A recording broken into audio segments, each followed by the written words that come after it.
Congress party ने सोमवार को ऐलान कर दिया कि राहुल गांधी रायबरेली लोकसभा सीट से सांसद रहेंगे।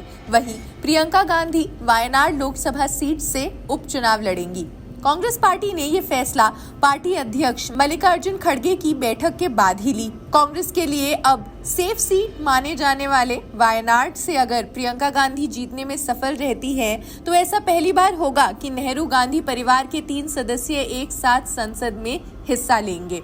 इससे कांग्रेस पार्टी पर परिवारवाद और सिर्फ एक परिवार को बढ़ावा देने का आरोप भी लग रहा है। सोनिया गांधी इस समय राज्यसभा की सदस्य जरूर है, लेकिन प्रियंका गांधी को वायनाड सीट ही क्यों? तो राहुल गांधी लगातार कहते हैं कि उनका वायनाड से एक इमोशनल रिश्ता है। जब 2019 में कांग्रेस को यूपी में झटका लगा, तब वायनाड से राहुल संसद पहुंचे थे। उस समय केरल में कुछ कांग्रेस नेताओं ने राज्य में लोकसभा चुनाव में यूनाइटेड डेमोक्रेटिक फ्रंट को मिली जीत का सेहरा राहुल गांधी के सिर बांधा।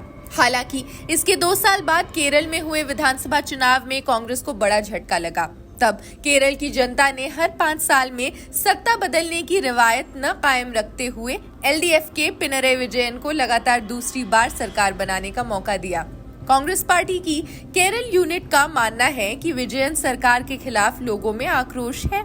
ऐसे में वो चाहते थे कि राहुल गांधी वायनाड सीट बरकरार रखे, सीपीआईएम उन पर हमलावर न हो। इसलिए कांग्रेस ने प्रियंका गांधी को वायनाड लोकसभा सीट से उपचुनाव लड़ाने का फैसला लिया है।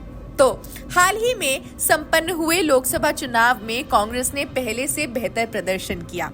यूपी में ऐसा कोई मैसेज है जो राहुल गांधी देना चाहते हैं? खैर, कांग्रेस ने रायबरेली, अमेठी सहित कुल 6 सीटों पर जीत दर्ज की। 2019 में कांग्रेस पार्टी यूपी में सिर्फ एक सीट जीतने में सफल रही थी, जबकि राहुल गांधी खुद अमेठी हार गए थे।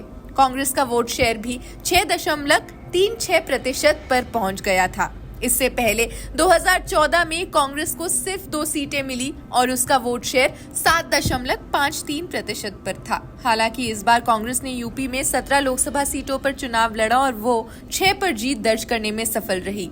इस बार कांग्रेस के वोट शेयर में इजाफा हुआ और उसे 9.46% वोट हासिल हुए।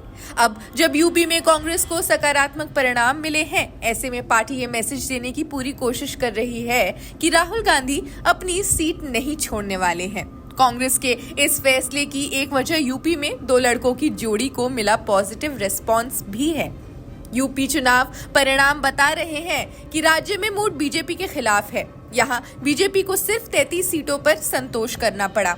अब कांग्रेस की पूरी कोशिश है कि वो 2027 लोकसभा चुनाव में अपनी खोई हुई जमीन हासिल करे। साल 2022 के विधानसभा चुनाव में कांग्रेस ने सभी 403 विधानसभा सीटों पर चुनाव लड़ा, लेकिन सिर्फ 2 सीटों पर ही जीत मिली और उसका वोट शेयर 2.33% रहा। तब प्रियंका गांधी ने यूपी में पार्टी को लीड किया।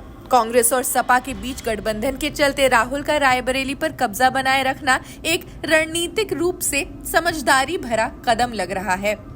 शायद यही एक वजह थी कि प्रियंका गांधी ने लोकसभा चुनाव नहीं लड़ा और परिणाम के बाद उपचुनाव के जरिए संसद पहुंचने का प्लान बनाया है।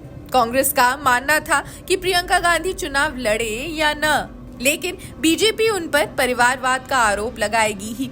अब ये हमले और भी बढ़ जाएंगे। अब कुछ नेताओं का कहना है कि अगर बीजेपी 300 से ज्यादा सीटें जीतकर सत्ता में वापसी करती तो शायद ही प्रियंका चुनाव लड़ती, लेकिन ये कांग्रेस आलाकमान को जवाब देना है कि ऐसा उन्होंने क्यों किया है। खैर, इस खबर में बस इतना ही। बाकी देश दुनिया की खबरों के लिए जुड़े रहिए जनसत्ता के साथ। शुक्रिया।